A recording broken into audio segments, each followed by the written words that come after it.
A paz do Senhor, meus irmãos, boa noite. Como vocês estão? Vocês estão bem? Eu estou maravilhosamente bem e, como eu digo, muito feliz de estar sendo uma ferramenta na mão de Deus para te ensinar mais da palavra. E espero que você já esteja com caneta, papel e Bíblia, porque agora é hora de curiosidade bíblica. Vem comigo! Meus irmãos, ontem eu ensinei sobre Esther, sobre os fatores a qual fez Esther chegar aonde ninguém chegou. E eu tinha dito que hoje eu iria falar novamente de Esther. Porém, eu não posso continuar falando de Esther sem antes falar desse personagem maravilhoso, um personagem que foi muito importante para que os propósitos de Deus se cumprissem na vida de Esther e através dela no reino da Pérsia. E esse personagem é Mardoqueu, é isso mesmo, o primo de Esther, que se tornou o seu tutor, o seu pai, o seu cuidador. E vamos começar esse estudo lendo Esther capítulo 2, no verso 21. Naqueles dias, assentando-se Mardoqueu à porta do rei, dois eunucos do rei, dos guardas da porta, Bigtan e Teres, grandemente se indignaram e procuraram pôr as mãos sobre o rei Assuero. E veio isso ao conhecimento de Mardoqueu, e ele o fez saber à rainha Esther, e Esther disse ao rei, em nome de Mardoqueu. Inquiriu-se o negócio e se descobriu, e ambos foram enforcados numa forca. Isso foi escrito nos livros das crônicas perante o rei. Capítulo 3, verso 1 agora. Depois dessas coisas, o rei Assuero engrandeceu a Amã, filho de Amedata, Agadita, e o exaltou, e pôs o seu lugar acima de todos os príncipes que estavam com ele. E todos os servos do rei que estavam à porta do rei se inclinavam e se prostravam perante Amã, porque assim tinha ordenado o rei acerca dele. Porém, Mardoqueu não se inclinava e nem se prostrava. Então os servos do rei que estavam à porta do rei disseram a Mardoqueu, por que transpassas, ou por que quebras, o mandado do rei? Sucedeu, pois, que dizendo-lhes ele isso, de dia em dia, e não lhe dando ouvidos, o fizeram a saber Amã, para verem se as palavras de Mardoqueu se sustentariam, porque ele lhe tinha declarado que era judeu. Vendo, pois, Amã que Mardoqueu não se inclinava nem se prostrava diante dele, Amã se encheu de furor.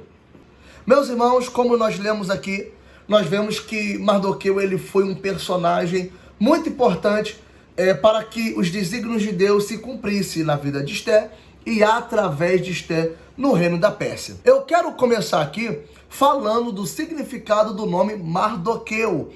Mardoqueu não é o nome original desse personagem, não. Talvez você pensou esse tempo todo que Mardoqueu era o seu nome original e não é. Em algumas traduções vai estar Mardokai, tá? Em umas Mardoqueu e outras Mardokai. Só que Mardoqueu ou Mardokai não é o seu nome original, o seu nome de batismo, não. Mardoqueu é um nome babilônico, é um nome originário do Império Babilônico. Ou seja, o nome Mardoqueu significa servo ou adorador do deus Marduk. Deus esse que era adorado na Babilônia. Sabemos que esse Deus não passa de um demônio, não passa de uma entidade maligna.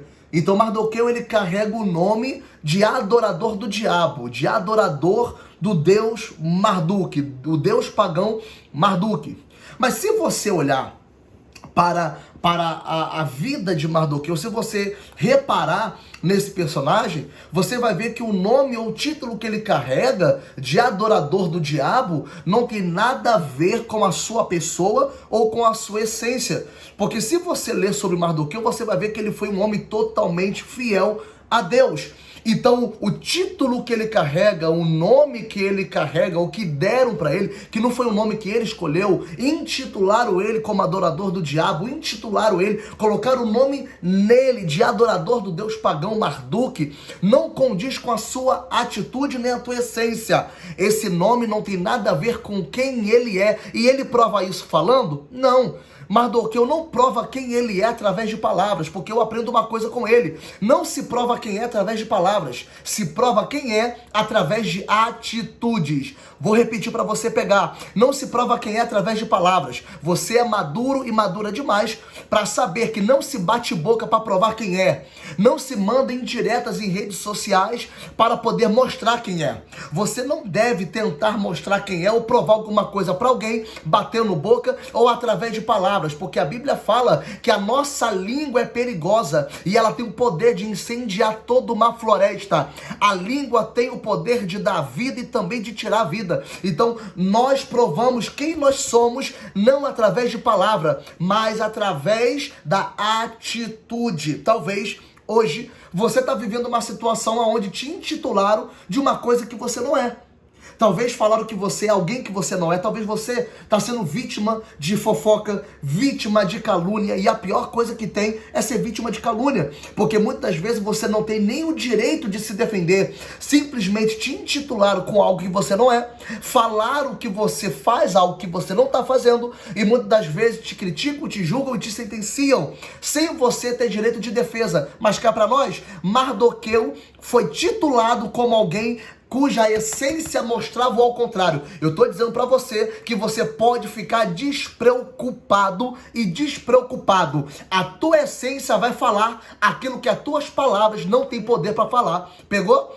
A tua essência, a tua atitude vai falar muito mais do que as tuas palavras podem dizer. Então, fica com essa palavra. As tuas palavras podem não justificar você, mas a atitude que você vai ter mediante essa dificuldade vai mostrar para todo mundo que você não é o que falaram que você é. Recebe isso no nome de Jesus, hein? Meus irmãos, então quando você olha para o personagem Mardoqueu e você entende que ele não é o que falaram, até porque você vai perceber que a confusão que vai acontecer aqui, a briga generalizada, a dificuldade que vai surgir aqui é justamente porque Mardoqueu não se prostrou diante de Amã. Mas primeiro, eu preciso te falar uma outra coisa que aconteceu antes disso.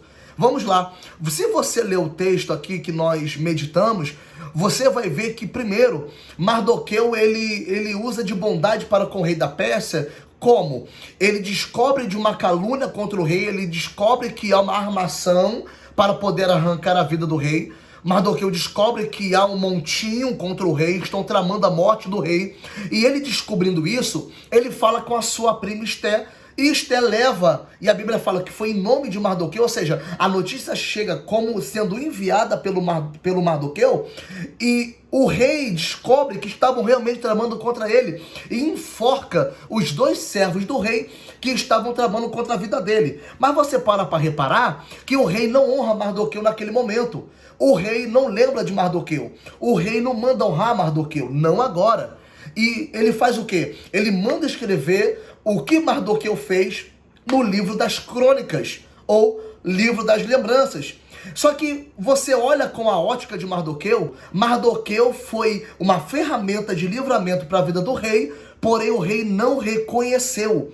Ele foi usado para dar livramento de morte para o rei, porém o rei não honrou Mardoqueu. Ou seja, na mente de Mardoqueu, na mentalidade de Mardoqueu, ele pode pensar da seguinte forma: o rei foi injusto comigo, porque se não fosse por causa de mim, o rei estaria morto, mas nem sequer a honra chegou até a mim. Irmão, entenda uma coisa, você vai ter que ter muita maturidade.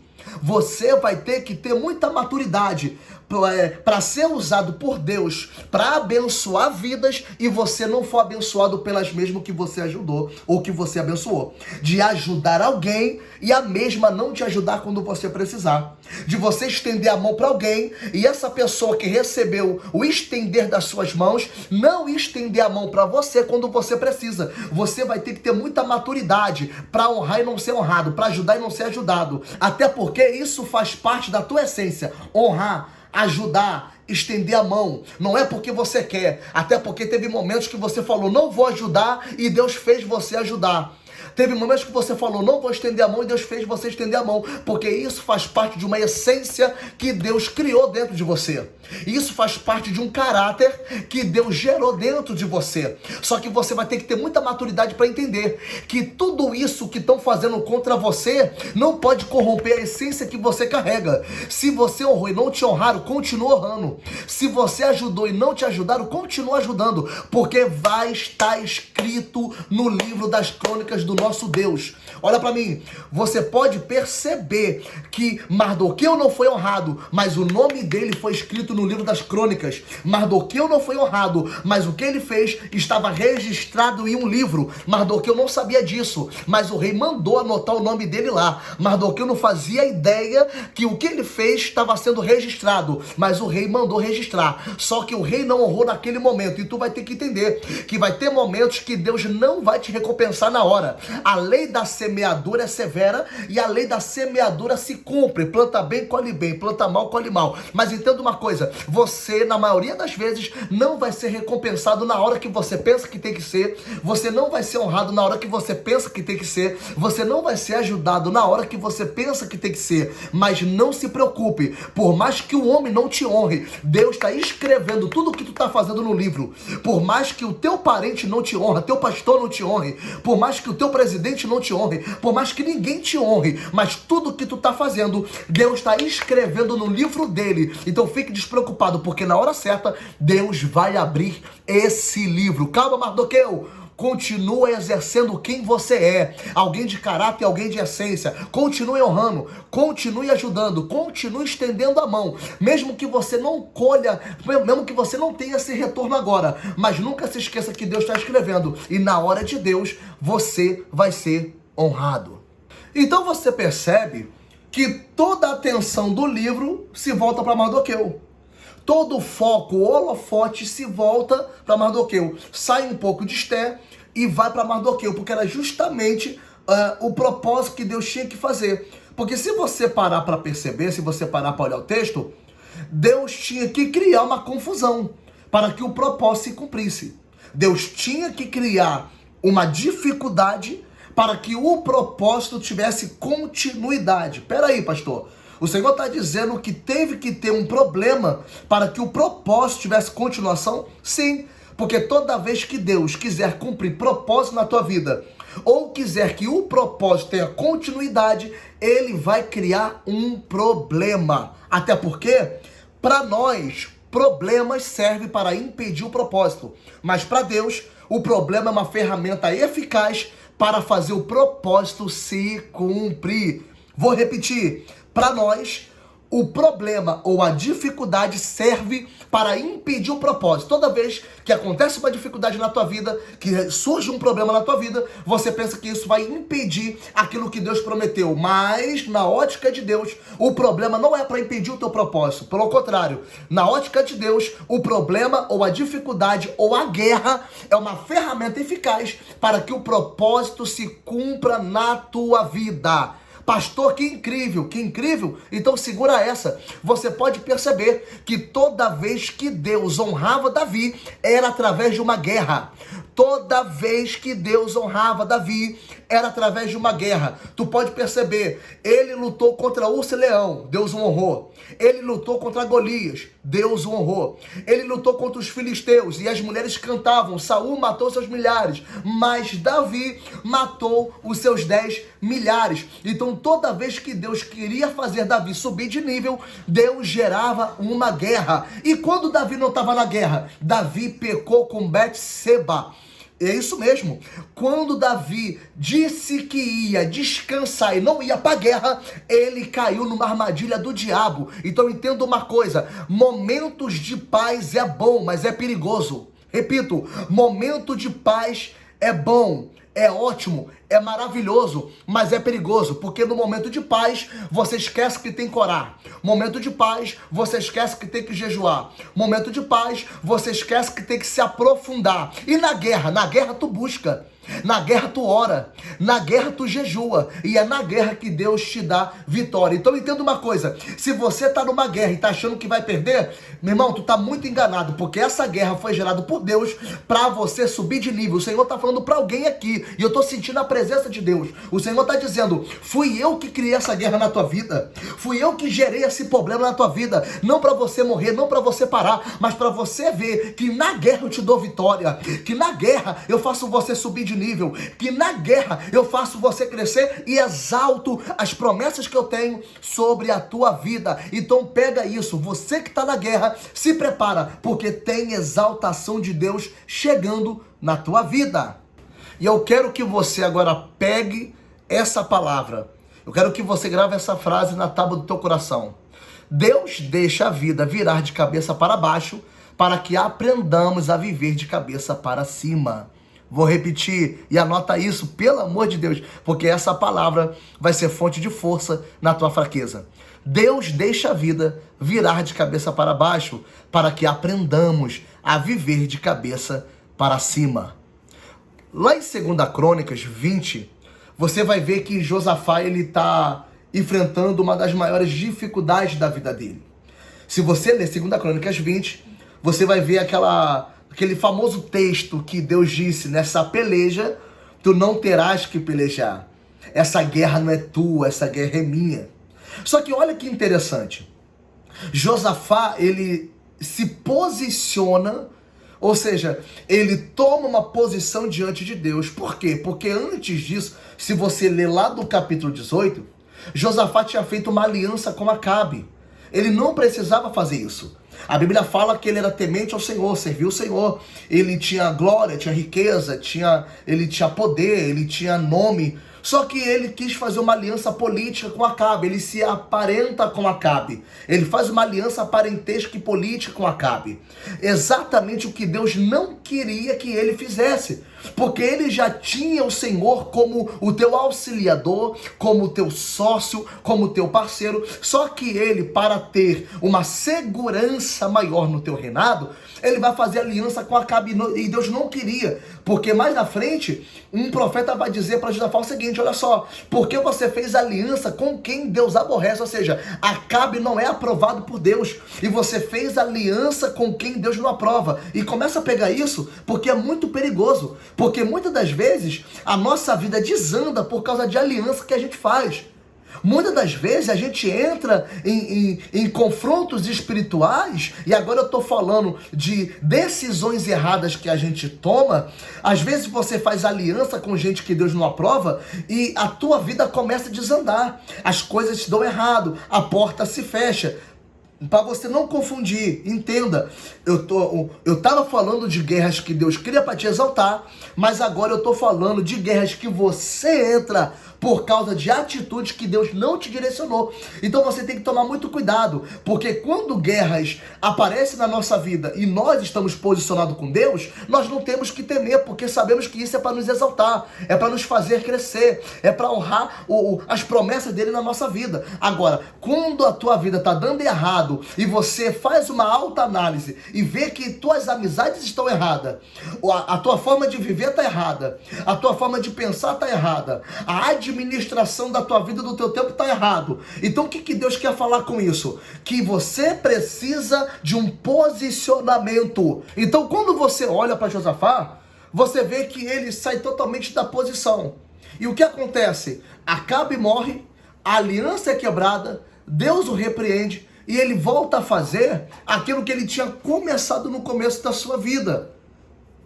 E ele volta a fazer o que ele tinha começado na sua vida, no teu ministério. Que era o quê? Reconstruir Jerusalém. Porque o teu pai tinha morrido e ele tinha deixado a cidade de Jerusalém num estado de apostasia e frieza espiritual. O pai dele começa bem, mas termina mal. Então, quando Josafá assume o trono, ele começa a restituir a cidade, a santidade da cidade. Ele começa a gerar novamente um avivamento na cidade. Mas isso foi interrompido por causa da aliança que ele fez com Acabe. Acabe morre, a aliança é quebrada e ele retorna a esse propósito. Só que olha o que acontece. Quando ele se posiciona, quando ele volta a reconstruir a cidade, ele começa a gerar novamente um avivamento na cidade. Tudo está andando conforme a vontade de Deus. Uma guerra vai surgir. Pastor, o Senhor está dizendo O Senhor está dizendo que o camarada se posicionou e aconteceu guerra? Sim, porque entenda a minha mentalidade e a revelação bíblica. Josafá se posiciona, ele começa a reconstruir a cidade.